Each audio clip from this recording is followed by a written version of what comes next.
Hey everyone! So, I decided after a long time that I would address something that has been bugging my mind for the last couple of years, I would say, and it's my first tutorial that I did on character lighting, especially the bit about subsurface scattering. Now, I'm not going to go too much into the terminology and the techniques in terms of like what is ambient lighting, what is bounce lighting, what is specifically subsurface scattering. I guess I could very quickly point out that subsurface scattering is when light scatters or passes through tissue, especially human skin, and the way that it sort of gives a tint or a color, a reddish hue to skin, and it's one of the big distinctive factors of skin that makes it very easy to determine whether something is, flesh and bone or whether something is plastic. Video games usually they imitate this using a lot of different effects.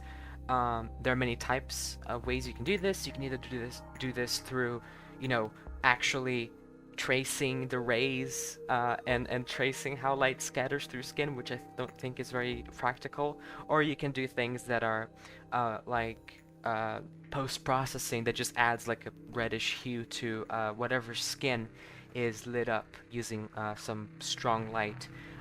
In the case of the Source engine, when it comes to Source 1, because I'm pretty sure Source 2 already has a little bit of a feature when it comes to skin scattering, Source 1 does not have that. So we are going to have to find ways to introduce that into our images and into our art. Unfortunately, the first tutorial that I made is extremely outdated to the way that I do things now. So if you've been following up what I've been doing, especially on my Not Safe for Work Twitter account and Patreon, which you can check out down below, by the way, what I've been doing is very different from what I demonstrated when I first recorded that video so long ago. So what I'm going to be doing today is demonstrating how I do things now, which in fairness are not much simpler, but also faster, and honestly just look better than what I used to do before. So the issue that I noticed right away when I made a tutorial is that I failed very, very profoundly at determining when subsurface scattering is going to be used and when it isn't. The issue that I sort of realized is that, well, in my case, the models that I use, including Fragile here, which I ported personally with the help of other wonderful individuals, these models, not to, tune my own horn, but these models are somewhat high quality in terms of the materials that they're using, especially in how they're set up, in such a way that subsurface scattering is not even sometimes necessary, which I would never say back in the day. I would never even contemplate not using subsurface scattering, but today I'm very much more comfortable not using it and just sort of going without it. So in this situation, as we see here with Fragile, you can probably get away with a lot here, especially when it comes to the thinner areas of her skin. In the case of the forehead, there's not a lot of blood and, well, flesh under the skin. In fact, there's only a very thin layer of skin, and then you're already at the skull. So there's going to be very little subsurface scattering here. And the skin materials already do a great job of looking very lively. But in other situations, like the cheeks and the ears, we get very thick tissue that is going to scatter a lot of light. So there may be a couple of ways we can do, a couple of things that we can do to better the way we do these things and to make this model look better than what it does, than how good it does right now, due to the quality of these materials. So when it comes to average day-to-day lighting, almost literally, because we are, well, this is a sunset, but when it comes to day lighting, like this, I would argue that subsurface scattering is probably not even a good idea. What you're going to end up with is a lot of light on the skin. It's going to make it overexposed, and that's definitely not something we want. So if I were to render a scene and the lighting was set up in this particular way, showing her face with a really bright, really big key light, I would not bother with subsurface scattering. To me, this looks good already, and I think it may already look good to all of you as well in terms of her skin shading. However, you get into tricky territory when it comes to her shadowed areas of her skin. So how did I used to do the subsurface scattering? So what I would do is I would place the camera so that you'd have this nice silhouette of her skin, and I would create a new light. I would make it shadowless. I would make it dim, really small, probably mess with the far Z attenuation here. I'd probably make it constant. I would place it around her face with a very red hue, and I would probably place it around her skin. Now, in this case, I would actually criticize this, because this, to me, does not look good anymore, because what it looks like is that her nose is glowing, rather than simply shading the light that comes through it. So, in this situation, I would probably avoid using too much of this.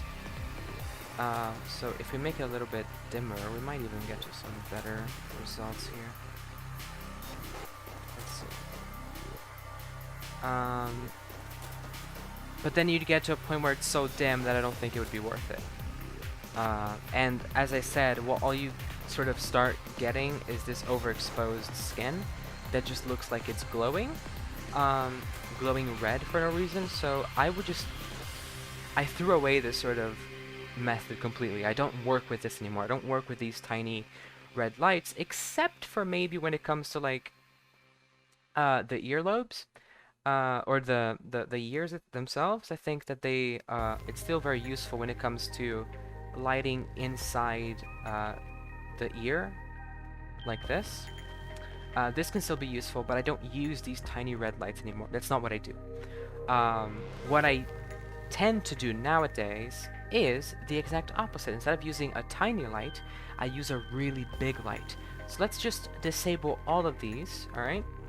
And let's make this bigger. In fact, let's make this almost as big as we can. And I think these settings are still okay. The constant attenuation is important. Let's remap these FOV values to 150 so that the light gets as wide as it can without breaking the engine. And what I'm gonna do is kind of like what I do with the ambient lighting. If you don't know, the ambient lighting are two large lights that I place above and below the character with a very large radius, to the point where it just sort of bathes the character in this very uniform light. I'm gonna do the same thing with this red light, but I'm going to make it red and without any shadows. So the goal here is to bathe her in an almost uniform red hue, almost completely. Let's now remap this to 250. These are just like the standard values that I use every day. In this case, you might notice that it's a bit too dark, so I would recommend, figuring out, usually when you're working with very large radius, if it's too dark, then you probably need to distance the light a little bit, or maybe increase the far Z attenuation, or mess with the constant attenuation. I gotta make it a little bit brighter, to the point where, I'm just gonna make it just a little bit brighter so it's easier to see, to the point where you have this very distinct red hue across the entirety of her skin. Now, what you also may notice is that her clothes and her hair also get this red hue. In her case, I'm lucky because her clothes are very dark, so they're not going to reflect much of their red light. But your model might have bright clothes that, turn red in this sort of setup. And her hair, the same thing goes for her hair. If I turn on the lights, I might get away with it as it is. Kind of. You can see still that her accessories also still glow red, so that might not be a good thing. Um, Regardless, this is going to be fixed in editing, which is the second part of this. In this case, what you see here is that you have a very uniform red tint around the areas that are very dark. So where you're going to see this tint is around the edges of the shadows on her ears. So you're going to see that these little ridges are going to be now red, which is very good. It's what we want. As well as the ridges of her lips, the inside of her nose, and the folds of her eyes. So this is very, very good, because even if you don't have a very strong key light, as the sun is right now, it still looks good, because it only really shows up in the very dark corners of her skin, which is actually what we want, especially when it comes to the inside of her neck here. So this already to me looks very good, and I would be happy with this setup. However, the second part of this includes some image editing, which I will touch upon very soon. So honestly, when it comes to Source Filmmaker, this is about as far as I go. If I have a really, really strong, like, rim light here, like this, and I kind of really want to add some subsurface scattering, I may employ the tiny red lights, but only very sparingly. I will still make full use of this this full red setup here that I think is probably the best option in most cases. So now that we have this, how do we make it so only her skin receives this red light? Well, that's where Photoshop or any image editing software that has layers is going to come in handy. So what I'm going to do is I'm going to do what I always do, and it's render different images, or render the same image with different light setups. So I'm going to turn off all the lights, and I'm only going to render a couple at a time. So in this case, I would render first just the sun, and then I would render just the ambient lights, and then I would render just the rim light at the back, and then I would render just the subsurface scattering. This will allow me to control each inside of Photoshop. So I'm gonna do that in a second. I'm gonna render all of these and then boot up Photoshop, and then show you guys that more clearly in the software that I'm using. So I rendered all of the images separately, and I dragged them into Photoshop. Now this is gonna work with any image editing software. All that you really need are layers, as you can see here. I'm actually gonna make them a little bit bigger. All that you need are these layers and the ability to blend them in using these forms of overlay, soft light, screen, lighten, anything that you can use in softwares like these. So I'm gonna drag, I already did, but I would drag all of the layers into Photoshop and apply screen on all of them. So what that does is that it takes, for an example, just the sunlight of this image here that you can see, and then it blends in the bright parts of the next image below or above, so that you don't have, colors being mixed up or whatever. And this allows you to blend in all of those renders and have full control of each and every single one of them. If you want to desaturate them or make them darker or whatever, that's all in your control. So as you can see, obviously I would start doing a little bit of color correcting here and there. I would boost the contrast a little bit, make it a little bit darker. I would just mess around with these settings up to my preferred taste. But as you can probably tell, there is kind of a pretty big red glow on her, and that's probably something we want to avoid. We don't want to have this very well, we want it to be uniform, but this very bright, very angry glow on her skin that also affects her hair and her clothes, and that's something that we want. So what I'm going to do now is probably something that you might already have figured out. It's that I'm going to mask out or paint out the areas that I don't want to be red. So in this case, I would grab a black brush, for example, and I would just paint out the um, the parts that I don't want to be red. So that would be her clothes down here. I'm just gonna do like a bit of a shoddy job here, but that would be her clothes. So now her clothes are no longer red, only her head. And then if her hair is a bit too red as well, I'm gonna do a more gentle removal of this hue. Also making sure that I don't remove the hue from her actual skin.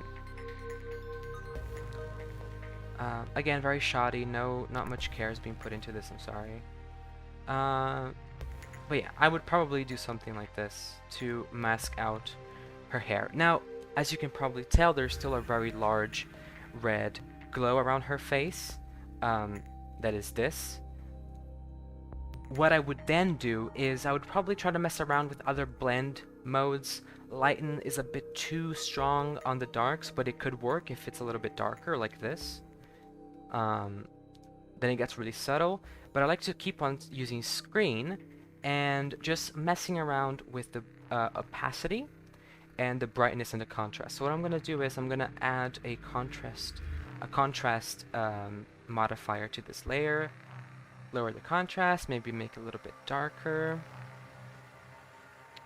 I'm going to push this a little bit further so that it fully covers her here.